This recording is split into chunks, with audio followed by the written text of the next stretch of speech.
After all this time, that ain't no way to go. Welcome back to the 3 of 7 podcast with Chad and Chili. Special episode. Is this a special one? Well, it's just me and you. Yeah, I know. It seems weird when you say something crazy, I can't look over at Blake. I know, we've lost our try kick. Not even our side kick, it's our try kick. I know. It seems weird. I'm just going to have to, when you say something crazy, just look at you and nod. Just agree with me. Just agree with Whatever I say, just agree with me. Welcome back to the 3 of 7 podcast, guys. Blake is doing I think he's at a birthday party. He's doing some kid stuff. He's a father. Chili and I are not. We're living the bachelor life. My wife's out of town. Chili doesn't have a significant other in his life, so he just kind of drifts like this day to day. I'm trying to keep up with him. But we figured we'd sit down here, do a podcast for you guys, talking about a very, I guess, sought-after subject, which is mindset and mental toughness. You know, we were having a conversation about this last night offline, and I said, man, that'd be a good podcast. And so we're going to try to approach this topic from a realistic standpoint, and not from a standpoint of like we're trying to sell you anything or trying to sell you a coaching program or nothing like that, right? So really our take and our own experience with mental toughness, essentially, what is it? Are you born with it? Can you develop it? How you can develop it? Like, what is it? What does it look like in day-to-day life? So, and what does it not look like? Because I think we've seen more examples of what it doesn't look like than what it does look like. And of course, Chili and I have different opinions on a lot of this stuff. So that's why I think it'll make for a good conversation. First of all, this episode's brought to you by Xoskin. Xoskin's been our partner on the 3 of 7 podcast since the beginning. They were the first company to invest into this podcast. So they mean a lot to us. Not to mention, they make, in my opinion, the best quality fitness apparel on the market. Xoskin products are extremely unique. The fabric used in Xoskin shorts and shirts and socks, it's actually designed to channel moisture away from your skin, cuts down on chafing and just nastiness overall. It's got copper fiber woven into the fabric, which cuts down on odor-causing bacteria, which is important when you train as much as we train, because it's nice to be able to wear a pair of shorts, hang them out on the fence after you're done with your workout, and go back out that evening or the next day and throw the same pair of shorts on and not almost puke when you do it. So that's a big advantage of Xoskin clothes. They are 100% made in America, which means a lot to us here at 3 of 7 Project. It takes extra work for them to make that happen. Try to find other fitness apparel made in America. Go ahead, try to find it. Good luck. So we appreciate them. If you guys are getting ready to maybe come out and run our race, the 3 of 7 Project 50K, I highly recommend the Xoskin socks, shorts, tops. They've got arm sleeves now. They've got underwear. I know they just came out with some new color designs for the socks. I personally wear the toe socks and absolutely love them. You get what you pay for, man. All this stuff that Xoskin puts out, it's high end and it's going to last a long time. At least that's if it does me. Some of the socks I got are like, I think I have one pair of socks from Xoskin that's probably like 2.5 years old.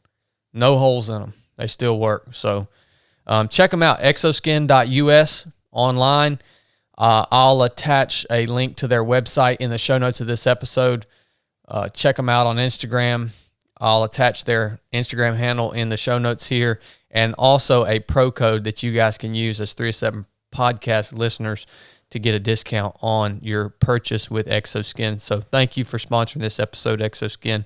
We love you guys. Speaking of ultra running, me and Chili just went and got the course dialed in for the 307 Project 50K. What do you think about it, Chili? Oh, I'm super excited about it.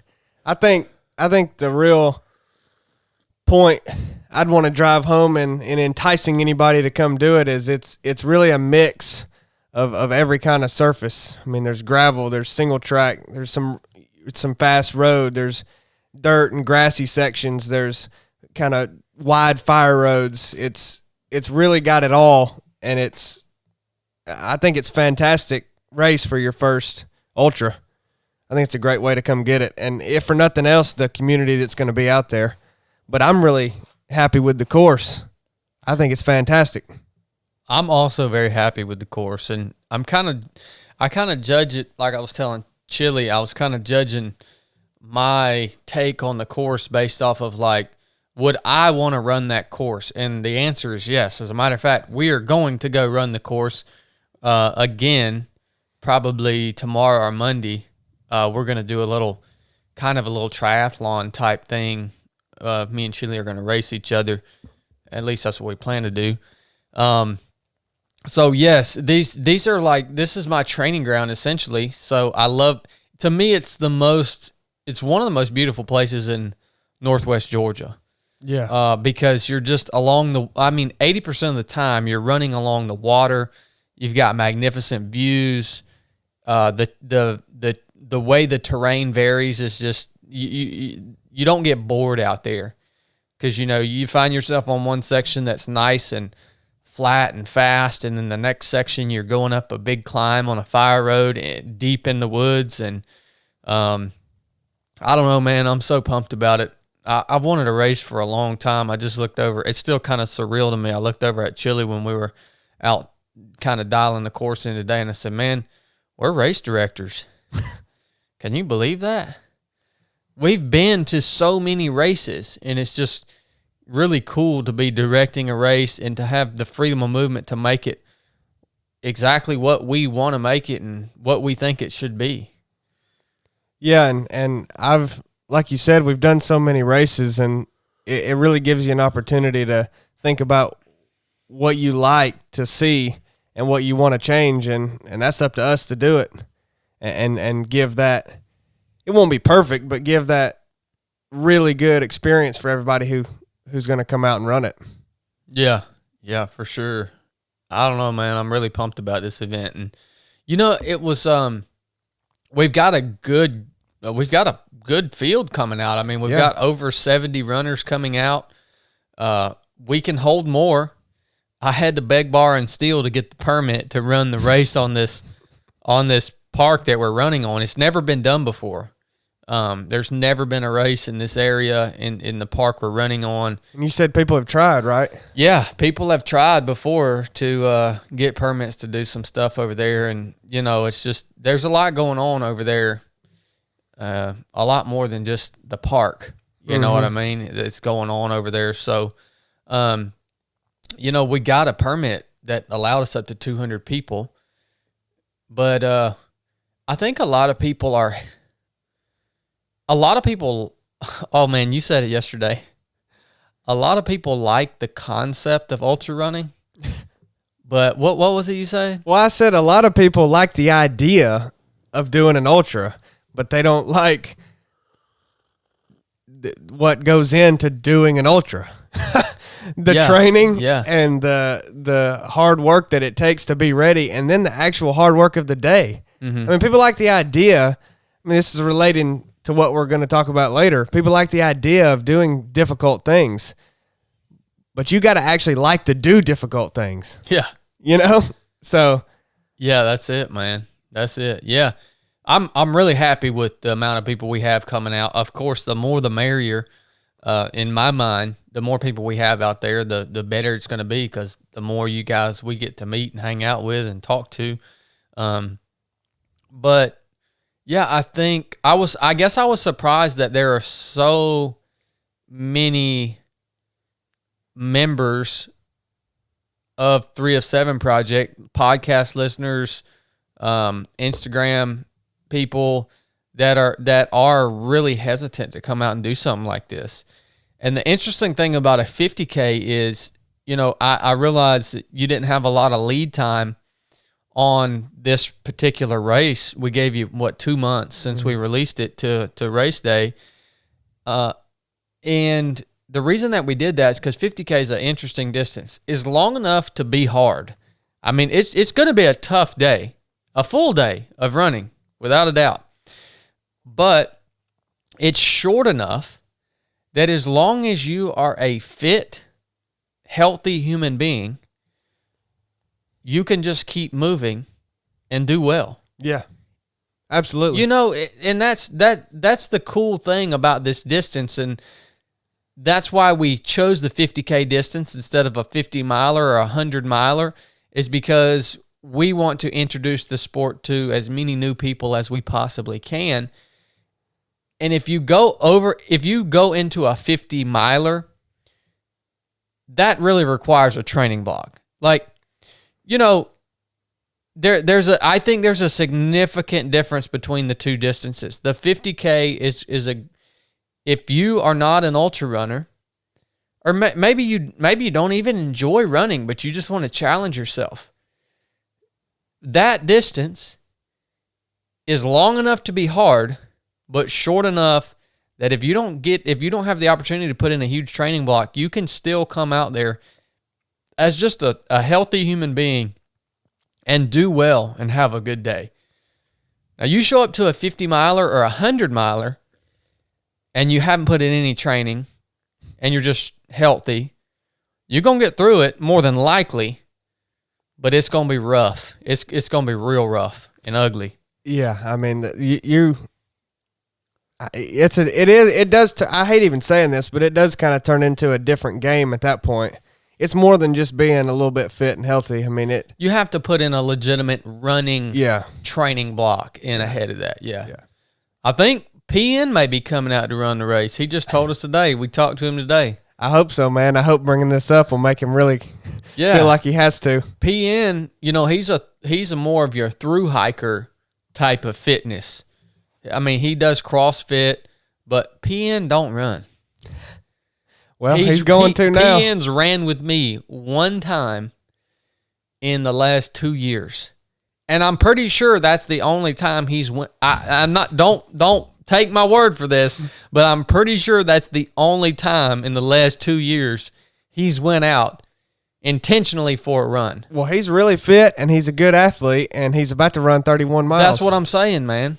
That's exactly what I'm saying. That's what I'm trying to get people to understand. So I won't belabor the point.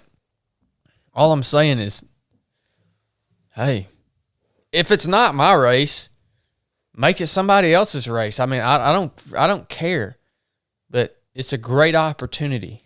It really is. And don't let the fact that you haven't put in some big, long training block stop you from doing something like this, because you're going to get significant benefit in all aspects of your life if you come out and give it a fair shake. Well, they've still got a month to register, right? Yeah, or over a month. Yeah, the race is September 11th. So I mean, that's giving people more time to do it. But I say go ahead and sign up now and make it happen. Yeah, it's gonna be a good day, man. Well, one thing that helps when you're out on doing ultra marathons is mental toughness. Yeah, it's required on some level.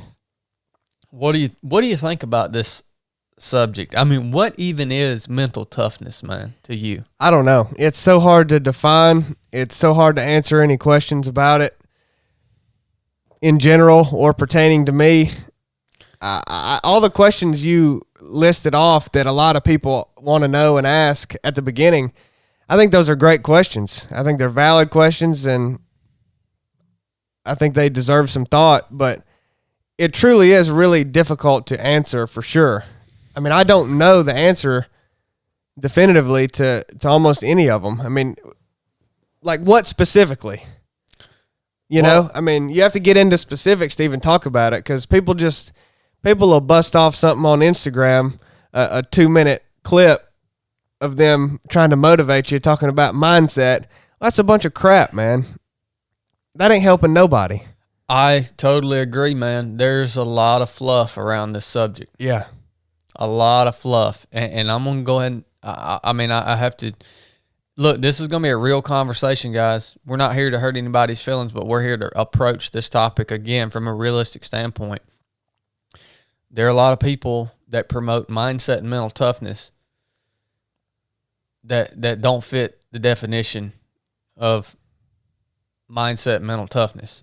So it's a lot of fluff around this, man. And, you know, I think about, you say it's hard to, some of these questions are hard to answer, especially, is this something that an individual is born with, or is it something that can be taught or built into somebody? You know, that we talked about that last night. That's a hard question to answer, because, you know, unless you had a test group from birth that you could, you could change variables and study their performance throughout their lives, you know, all we can do is look at our own lives and try to figure out where it came from, if it came from anywhere, or if it's just a special part of us. And I want to start this off. Well, okay, my definition of mental toughness, at least right now, as I think about it, is a consistent reaction in duress, like consistently reacting properly while in duress. Oh yeah, that's what it is. Whether that's like physical, mental, whatever you're going through, okay.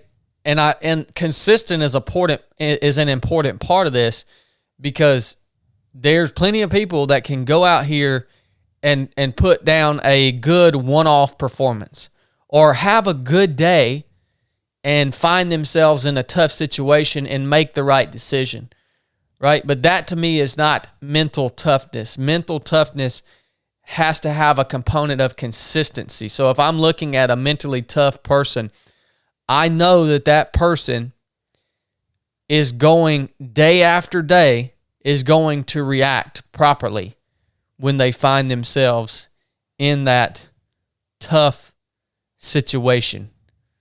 All right? So that consistency, to me, is that consistent reaction is a real key component of mental toughness. Yeah, and what does that reaction look like? You know, I mean, I think that's important to even describe that. It's not, I mean, part of what it is it's not cowering in fear when when something hard comes up. That's what a lot of people do. Their reaction is to back down. Yep. You know, instead of attack even harder. To back down or turn inward. So Yeah. this is a big thing here for sure. Describe what that reaction looks like. We say that consistent, proper reaction in duress. You're right, man. What it means, what that reaction looks like is making the right decisions in order to move the mission forward in a forward direction. Treating the people around you, maintaining respect with the people around you, right? And maintaining a level of good communication with your team members, maintaining your ability to make fine muscle movements and this, you know, actual physical movement. So what happens a lot of times, you know, whether it's on the basic course or in ultra running or wherever, we see people that are not mentally tough, and they find themselves in these situations where it's getting hard, and all communication falls apart. Their ability to remember to feed themselves, to remember to perform simple tasks, just generally take care of themselves and their team members, all that falls apart. The way they treat other people, their team members or fellow competitors, all that just goes out the window, right? Because what they do, what a person that's not mentally tough will do is they'll turn inward, and basically it's a self-preservation mechanism. In my mind, is what it is. So that's it. They just get really, really selfish, and they get in their own head, and they're consumed by simply thinking about how they can get out of this situation. They're consumed by that. So if it's an element, say the cold, that's causing the stress or the duress, they turn inward, and they're consumed by thinking, how can I warm up? Not how are my team members doing? What are they feeling? What do I need to do? How can I tie? I've been taught how to put up this shelter. How do I tie this knot in this tarp in order to put this shelter up so then I can get warm? That all falls apart. They forget how to do any of that, right? And it's just a self-preservation mechanism. Yeah, well, the theme amongst how you do that, I mean, you're describing really well what an improper reaction looks like in duress. And a key theme amongst mentally tough people, or however you want to describe them, in times of duress is they stay in control of themselves. And they stay calm. It's control and calm. You can't really be mentally tough if duress comes over you and you start freaking out. That's true. That's not being tough. You have to stay calm, and that's a part of staying in control of yourself. When you're describing the lack of control that people have because they're so focused on themselves that they're something else takes over them, and it's just about getting warm instead of continuing the mission. They're not in control. They're not in control of their forward progress anymore. I mean, and that's really a choice, in my opinion. So if you don't have this, you just lose that control, I think. Well, that's interesting that you say that's a choice, because I think that leads into some deeper conversation. Is your default a choice? You know what I mean? Because that's essentially what's happening to a human that finds themselves in this uncomfortable situation. They're falling back on their default, right? That has become. The reaction has become their muscle memory. Has become. Yeah. So that you're saying, ultimately it's a choice that leads that can be traced back for a long I'm saying time. Essentially everybody's default, every flawed human's default is to lose control and turn inward when duress happens. I think you can make this argument that potentially everyone's default is that, but when you see mentally tough people, they're making the choice to not do that.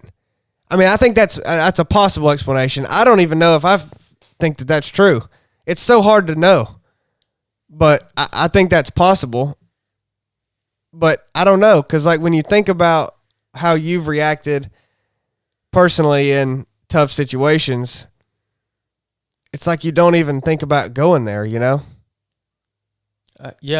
what I'm saying. I mean, it's not even. It's not natural for me to think about. So I don't know. Which is why I'm saying. I know it's so hard. I don't know that it is a choice, because when I find myself in those situations, and quite regularly. I mean, as an instructor on the basic course, you're subjected to the elements, and you guys that have been on the basic course, you might look at us as instructors and think that we feel no pain and we feel no cold or we feel no heat or wet, or no, we feel all that.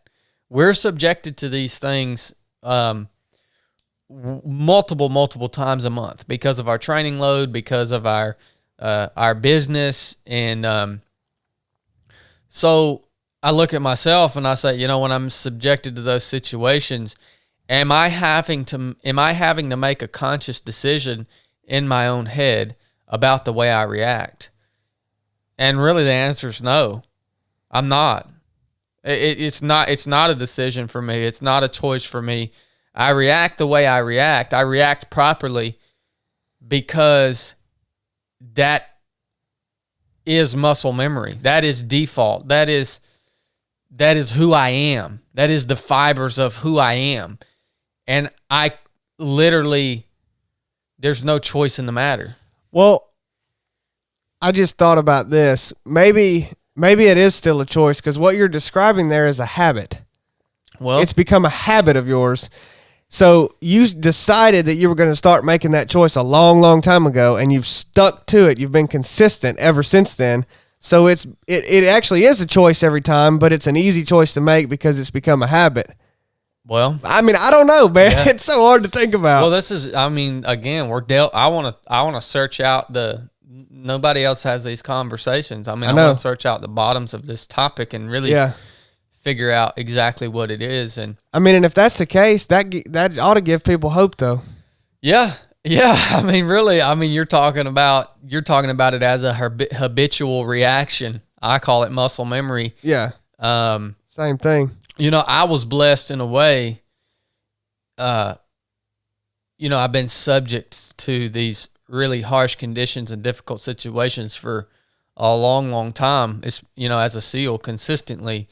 And, you said I made the choice long ago about how I was going to react in these situations. And I even go back to those days and I think, I was put in situations as a SEAL where I had no choice. I say I had no choice. I could have chosen to die, or ultimately I could have chosen to quit.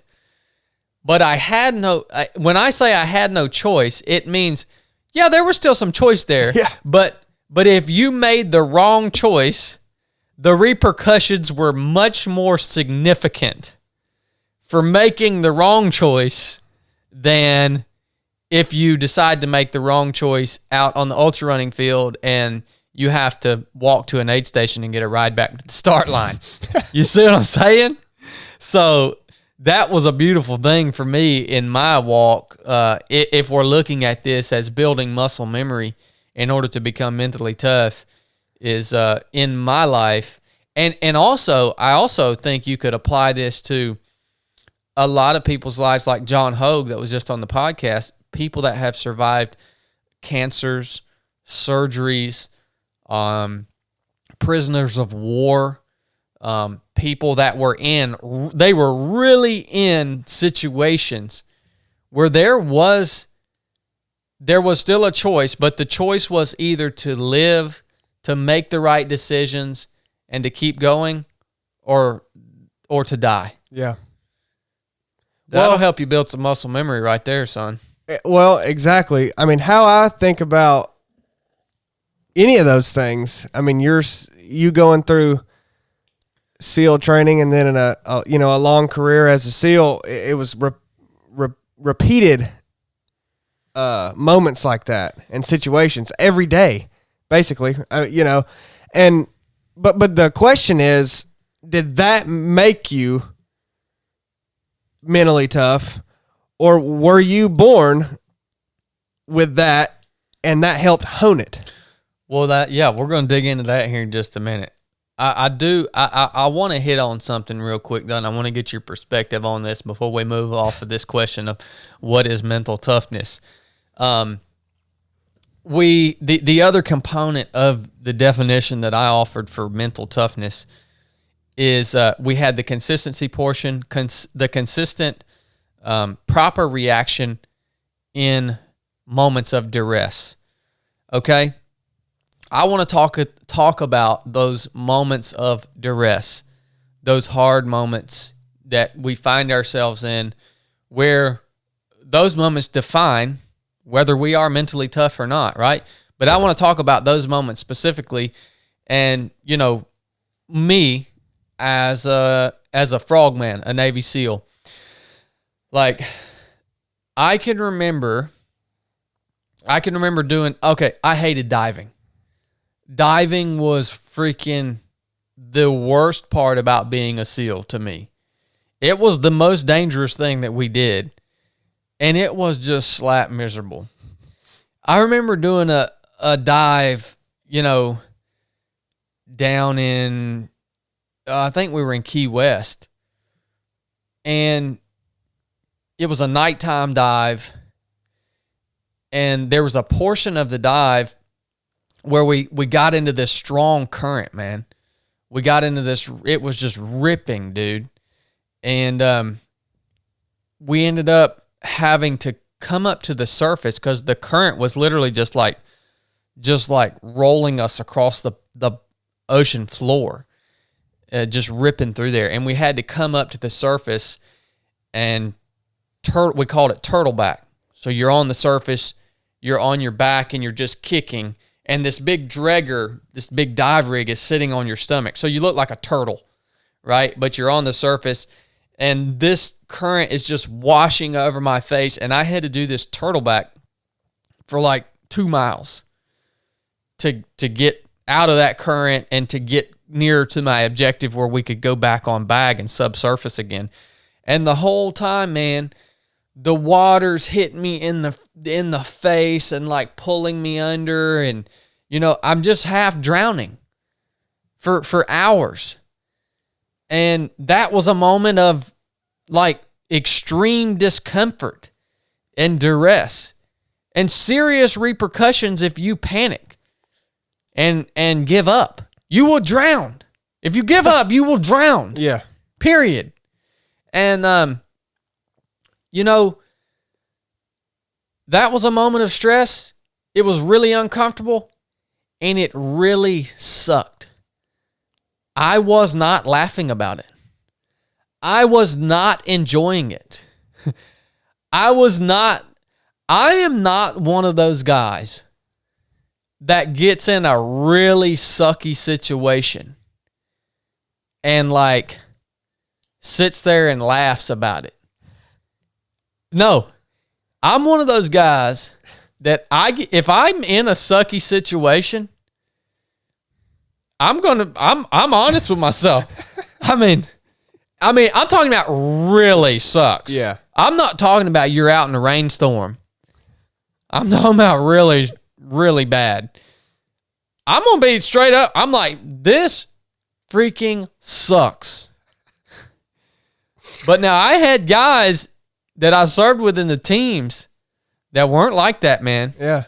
Well, I mean, how do you react to those? Well, I mean, it's tough. It because it almost depends. It's like, I mean, if I was in that situation, I don't know, man. I'm almost one of those guys who laughs at it in a way. Like if I get to a point in a race where before, I mean, I've never had any injuries from a race, but I mean, stuff has just happened that went beyond, normal fatigue, I guess. And I don't know, sometimes I just laugh at it. Like I almost like it. It's like, finally, I've got to that point. Yep. But I mean, that was because I went out seeking that. So if something had came on me like that I wasn't trying for, I end up in the water having to, what do you call it? Turtleback for 2 miles. And I didn't expect that. I'd probably be going, gosh, this sucks. Okay.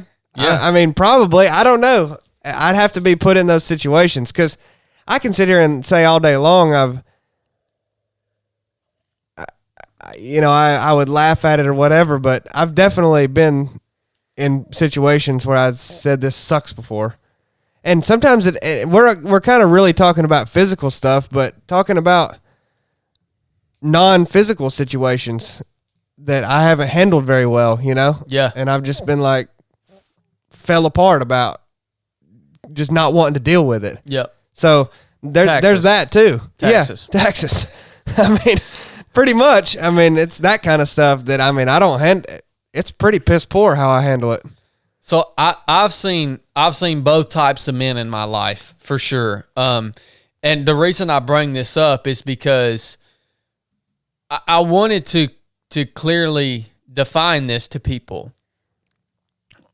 You know, we talk about the consistent proper reaction to that stressful situation. That is mental toughness. Now,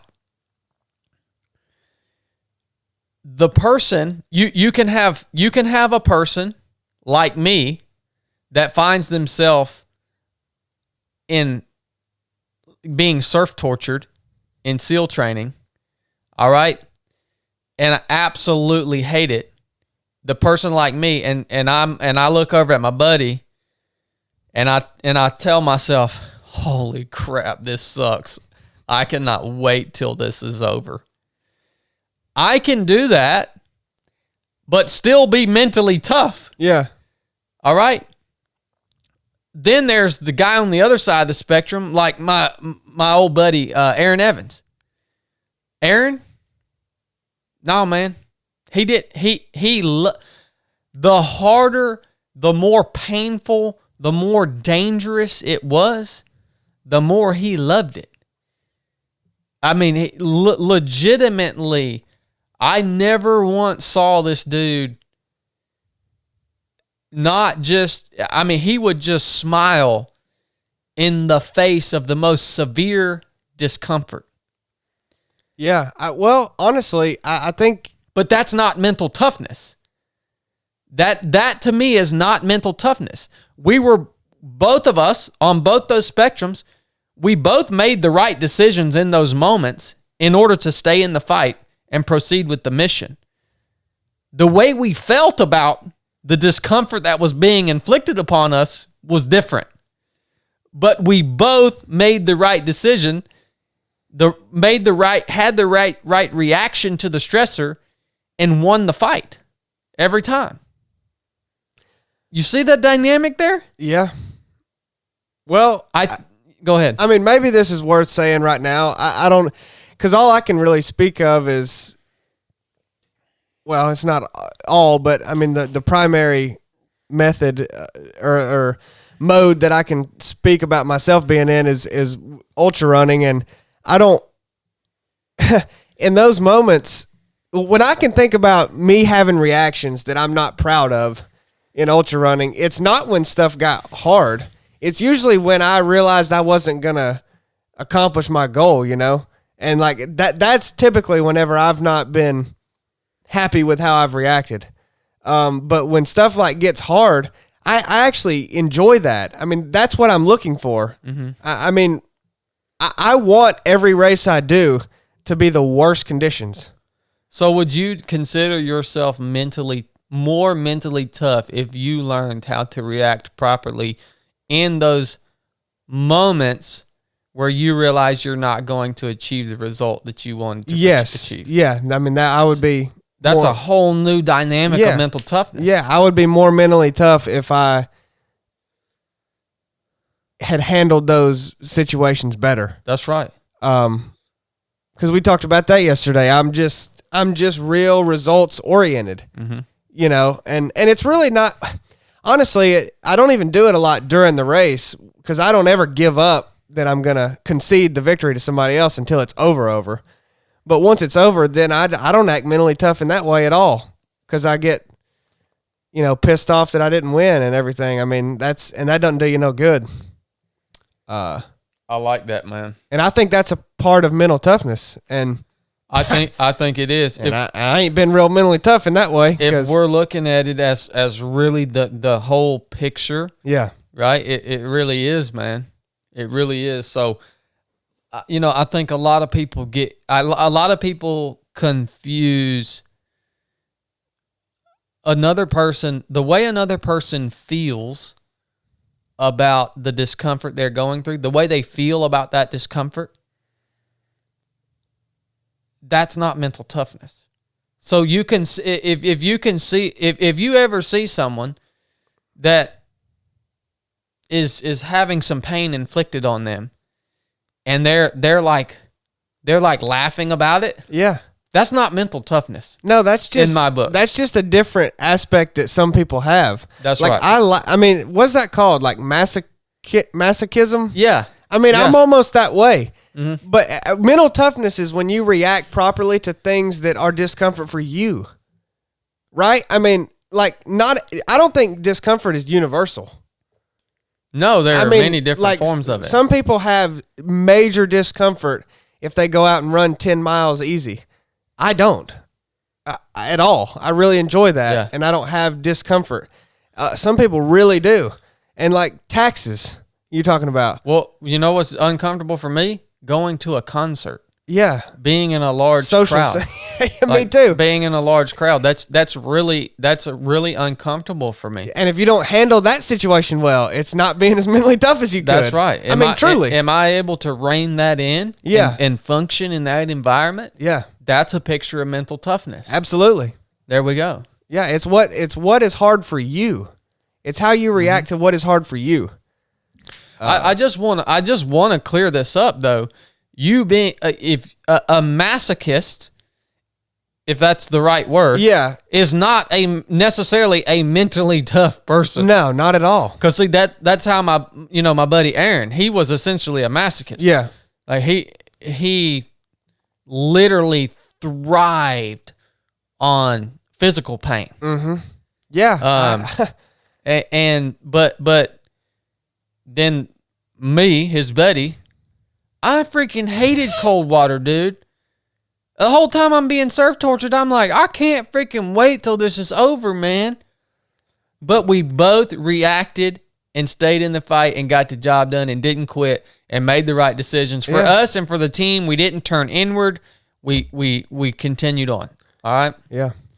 So, well, is that just this is a question. Is that just the difference between mental toughness and physical toughness? Or is that too simple of a way to put it? I think I'm just as physically tough. No, I didn't mean you weren't. I meant like you had to display, you both displayed physical toughness in going through that, but only you displayed mental toughness because he was just having a freaking ball. That's what I'm saying.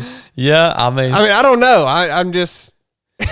Yeah, it's hard to define. All this. It really is. There's some gray. There's some gray to really search out in your own mind in those things. So, but yeah, man, that's I think scratching the surface at least of what mental toughness actually is. Well, I should say, I think it's good to consider the full spectrum of mental toughness because it shows where I lack. I would say where everybody, you can, it's hard for me to believe that somebody can't find an area of their life where they're not tough, like mentally tough. Where you can't become, or at least be conscious of your lack of mental toughness. Yeah, and because I don't like to admit that or think about that at all, but there's plenty that I ain't mentally tough about. Mm-hmm.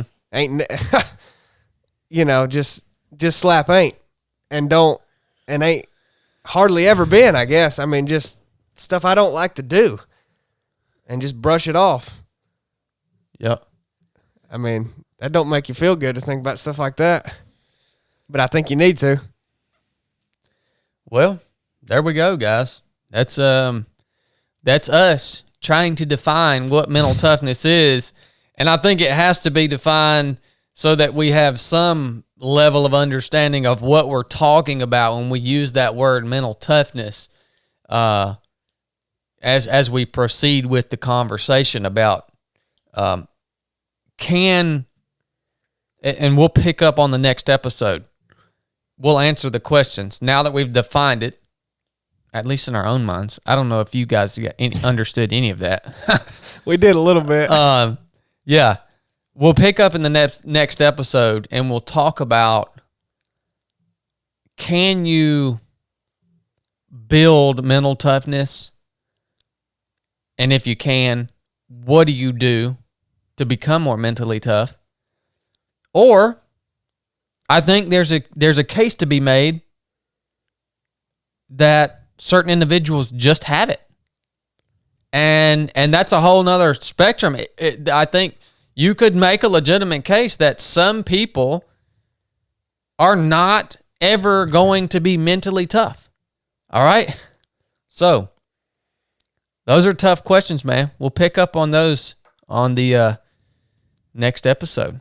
Hope you guys are enjoying this little mental toughness series that Chili and I are going through here. Talk to y'all soon. Enough said.